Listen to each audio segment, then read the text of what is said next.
Aujourd'hui, pour l'épisode 285, on fait un survol du médium du Hulk qui est sorti hier, mais surtout, on fait un résumé des points importants du Community Update qui a été fait par la VV-Team hier. Les nouvelles sont-tu bonnes au moins? Les news sont bonnes. VVverse dans 2 fucking semaines. On parle de ça aujourd'hui, mon gars. Oh yeah, fuckers! Yeah, donc je m'appelle Jess, je suis avec TQ. Salut! Bienvenue au VV Frog Show.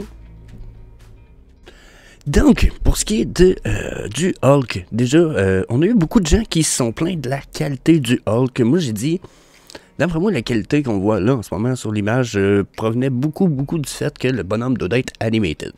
Le body, il s'était pas trompé. Le Hulk, il est finalement animated. Mais là, ils font quelque chose de spécial, encore une fois, avec cette série de drops-là. Ici, ça, c'est le premier Hulk d'une série de 5, ok? C'est le Classic Hulk. Ils vont en avoir 3 autres qui vont suivre. Si vous accumulez les 4, vous allez avoir le 5e en airdrop. Puis ils nous disent pas tout de suite c'est lesquels.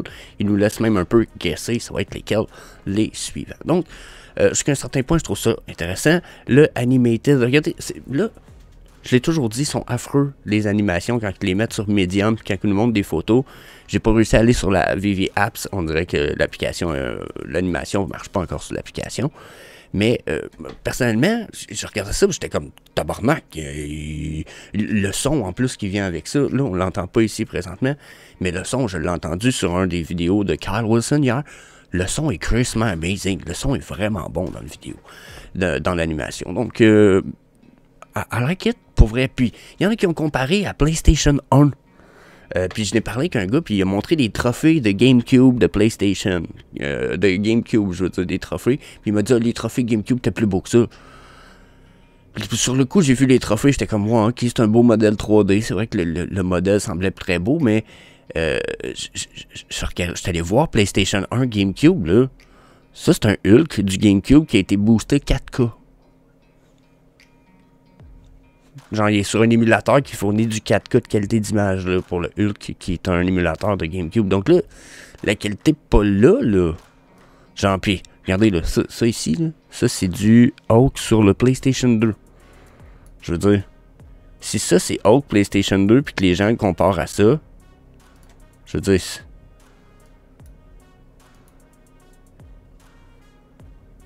j'aime beaucoup mieux notre Hulk. Genre, excusez-moi là, mais je peux pas, tu peux pas comparer ça. Ok, il a peut-être une plus belle face. Je dois avouer que son expression était plus cool à celui avec la barbe.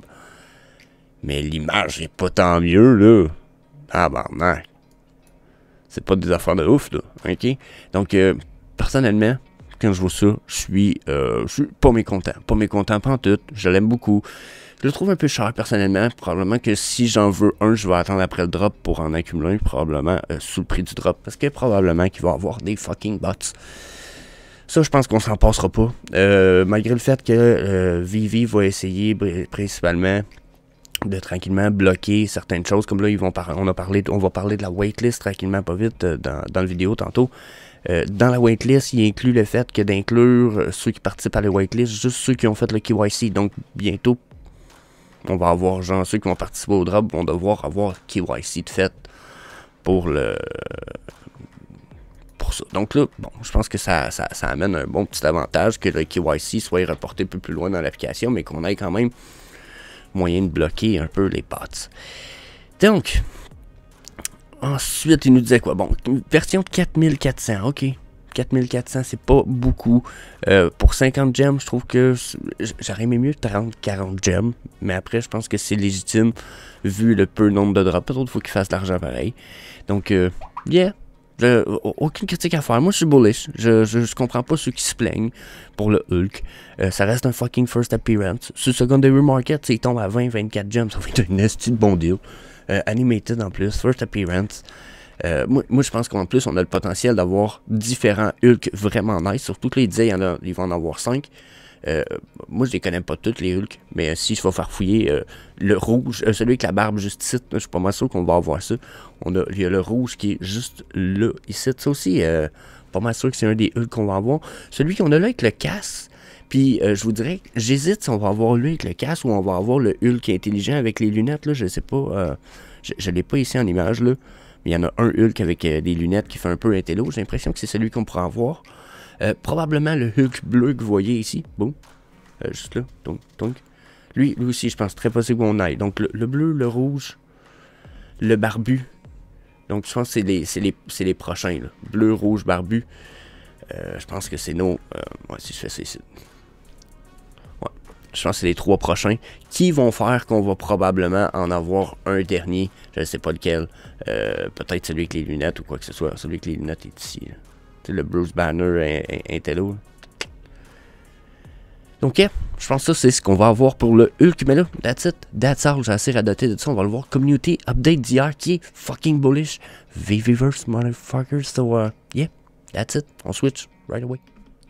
Donc, on va y aller avec mon petit review que je vous ai fait ici. Ça va être quand même ce qui est le plus rapide dans mon cas pour vous expliquer le update d'hier. Donc, je vais essayer de vous faire ça top chrono parce qu'il y a certaines choses que j'aimerais discuter avec vous autres. Donc, waitlist, ça s'en vient. C'est déjà intégré dans la prochaine update de la Vivi App. Par contre, ils vont intégrer juste la waitlist avec un drop particulier pour faire des tests, bien entendu. Avec la faculté, voir si tout fonctionne bien. Donc, probablement pas un big drop pour ce qui est du test, la waitlist, et ça sera pas nécessairement les prochains drops qui s'en viennent les plus tout de suite après le premier update. Ça va être à vérifier quel drop qu'ils vont décider de faire par ça. Puis, seulement les personnes qui vont avoir fait le KYC vont pouvoir participer au drop avec la waitlist. Ensuite, deuxième point, OMI2 NFT, ça s'en vient. Tout ça, ça s'en vient. Par contre, la nécessité de OMI2 NFT nécessite bien entendu que le MCP, le Hoop et le mix des deux qui appelle maintenant le Loyalty Program, le programme de loyauté qui va être mis en place, soit intégré. Parce que si on fait juste avoir l'intégration de OMI2 NFT, la première utilité du OMI devenant une utilité comparable à de l'argent, finalement, ça va devenir, ça créerait une sécurité pour le OMI. Donc là, comme le OMI ne doit pas être jugé comme une sécurité, les deux autres programmes doivent être intégrés avant. Ce qui veut dire 2023, probablement encore 3. Oui, on sait qu'il y a des délais, mais dernièrement, les délais sont réduits. Puis, je pourrais même sauter tout de suite au point peut-être numéro 4 à propos des délais. Travail à l'interne, juste ici, la gang, en plein milieu de charte. Là, on passe par-dessus le cash-out, ça sera pas long. J'y reviens, OK? Donc, ils disent travail à l'interne. Mitch, les équipes ont grossi, OK? Puis même qu'il y a encore des nouvelles personnes qui viennent de rentrer dans les dernières semaines. Puis là, les équipes à l'interne vont être gérées afin de créer des équipes qui vont être capables de travailler sur multiples points en même temps dans la progression de notre application et des features. Ce qui veut dire que le MCP dont je parlais plus haut, le Master Collector Program, le Hoop, qui sont nécessaires d'être intégrés avant qu'on aille au Meet Utility, ben là, ça va arriver plus vite parce que là, les teams vont être consacrés principalement à ce qui va être les objectifs de chaque corps. Ce qui veut dire que là, on avait probablement une équipe qui travaillait pour l'évolution tranquillement de certains trucs. Comme là, on travaillait tranquillement sur le MCP. Il doit y avoir une équipe qui travaille pour le MCP. Là, on va avoir une équipe MCP, une équipe Hoop, une équipe d'autres choses. Donc, probablement que tout ça évolue très bien. Très bonne nouvelle. D'après ce que j'ai pu comprendre, il va y avoir au minimum 3 équipes pour l'upgrade de la progression de l'application finalement. So, big news. On retourne en haut un petit peu plus haut. Cash in, cash out.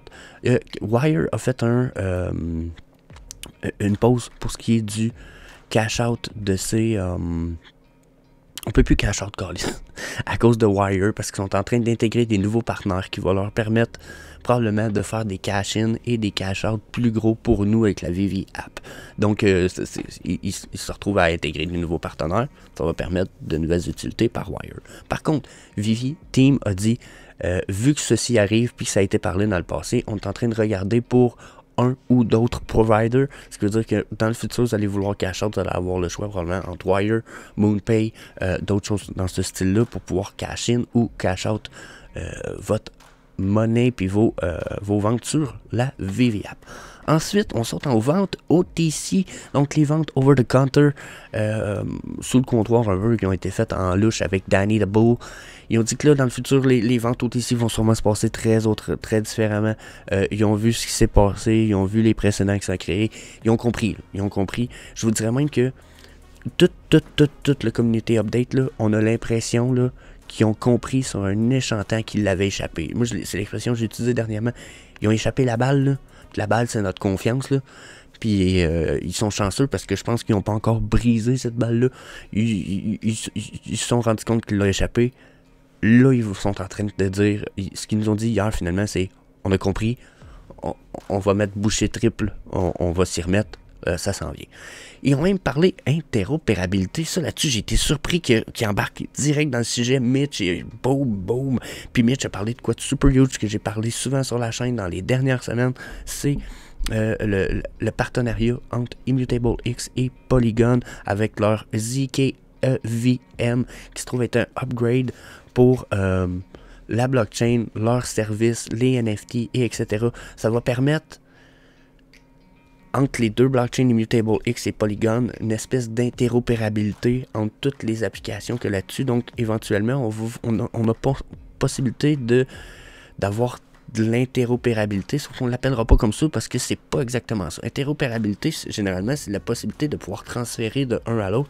Ce qu'on va avoir, nous, ce qui va être étudié, c'est le ZK-EVM, qui est de la composabilité, qui permet l'upgrade au-dessus. Ça veut dire qu'on va vivre en même temps sur la blockchain Polygon que sur la blockchain Immutable. Ce qui veut dire qu'on n'aura pas besoin de transférer si on utilise une application de Polygon ou un jeu de la blockchain Immutable. On va vivre sur les deux blockchains en même temps. Il n'y aura pas des dupliqués, mais on va être capable de vivre en même temps sur les deux blockchains. C'est ce qu'on appelle composabilité. Ça a d'autres avantages. J'en reparlerai plus tard dans d'autres vidéos, mais c'est l'évolution de l'interopérabilité. L'interopérabilité, il y a un bridge entre les deux qui fait faire le transfert. Généralement, quand il y a des hacks, ça se passe au niveau du transfert. Là, il n'y aura pas de transfert. Vous allez vivre sur les deux blockchains in the same fucking time. That's crazy amazing. Ils ont parlé de ça. J'étais pas sûr s'ils allaient se lancer. Mitch a dit, on étudie déjà ça. Let's go. Ça là-dessus, I was super bullish. Ensuite, je passe au dernier point en bas. Puis en plus, vous voyez même pas le dernier point que moi je vois. OK. Je passe au dernier point que vous voyez pas. Nouvel échange pour le OMI. Donc, le OMI va avoir de nouveaux échanges. Très probablement 2023, début 2024. Sauf qu'ils ont dit que ça prenait des utilities pour intégrer sur des nouvelles plateformes d'échange. Ça a été ce qui a été demandé par les plateformes d'échange dernièrement pour éviter qu'il y ait un coin qui est juste un pump and dump coin. Tu sais, quand il y a zéro utilité pour un coin, pour une plateforme, ça fait peur d'intégrer ça à sa plateforme et de dire qu'est-ce qui nous dit que finalement c'est pas un autre je sais pas si vous comprenez, un autre shitcoin FTX ou etc. Donc je les comprends, puis les utilities vont venir après MCP, OOP, puis OMI2 NFT qui s'en viennent. Ensuite, il me reste 3 petites minutes. Il me reste pas grand temps. Viviverse, motherfuckers. Maybe motherfuckerverse. Donc, comme je vous disais, ils ont l'impression, je pense qu'ils ont compris, ils l'ont échappé. Mes soins ont-ils été exaucés? Mes messages se sont-ils rendus? Non, mais je pense qu'ils avaient compris quand même. Ça nous prenait le Viviverse. Ils vont intégrer les premiers testeurs alpha d'ici les 2 prochaines semaines. Les emails vont être envoyés. Ils ont déjà choisi les personnes qui vont être les alpha testers. Je ne sais pas si j'en fais partie encore. J'ai pas osé le demander. Même si j'ai osé le demander dans le passé. J'ai dit là, mais que le Viviverse arrive, la gang, moi je vous teste ça à fond qu'ils sont, hein. Alors vous ne créerez pas à ça, je peux passer 8 heures à le tester s'il faut, tu sais. Puis il a dit, la réponse ça a été, on peut pas dire qui va être, ça va peut-être être au hasard, tu sais. Puis là, ils ont dit qu'ils avaient choisi les gens, fait que là, j'étais un peu dans l'espoir de pouvoir vous tester ça, puis si je peux pas vous le partager en vidéo, je vais pouvoir vous partager mon feeling, mon impression, mon planning, parce que personnellement, j'ai hâte de voir si, mais que ça arrive, moi, je vais inviter des gens dans mon Viviverse Showroom, on va essayer de faire une couple de trucs, on va voir s'il y a moyen de s'amuser, puis on va tester ensemble, donc, yeah, That's it. Moi, je suis bullish. Ce que je voulais, c'est enfin fucking Viviverse. Viviverse, pour moi, ça peut aussi être l'intégration éventuellement de futures utilités pour le OMI. Donc, quand le Viviverse commence à arriver, au moins, je pense qu'on commence à avoir des fondamentaux s'installer. Fait que pour moi, yeah, c'est un bullish. Je pense que c'est le meilleur community update qu'on a eu depuis genre 1 an. Genre, depuis qu'ils ont commencé les communautés updates, j'ai l'impression que c'est le meilleur, ok? Donc, yeah, super bullish, puis j'aimerais savoir ce que vous en pensez, bien entendu, dans la section des commentaires. Venez nous rejoindre sur le Vivi Québec, dans le chat Perspective, puis, sinon, ben, yeah. Non, c'est vrai, that's it, je dirais bien that's it, mais allez voir, parce que TQ va m'en vouloir si je le dis pas, allez voir le Tech Track, à tous les samedis maintenant, puis j'ai même le... Flash Crypto avec Gab de la chaîne Token Mania les dimanches. Allez voir ça, les épisodes de la semaine passée sont encore là. On parle de stuff fucking interesting, so peace. Yeah. Sometimes I get so mad, there's no controlling me. My thoughts get so bad, I'm like, I might grab a bat, I don't know. My wrath, my blood boils over like, oh God, here goes. I lost all feeling from my head to my toes. You said some shit that I can't let go, so just stay tuned for the rest of the show.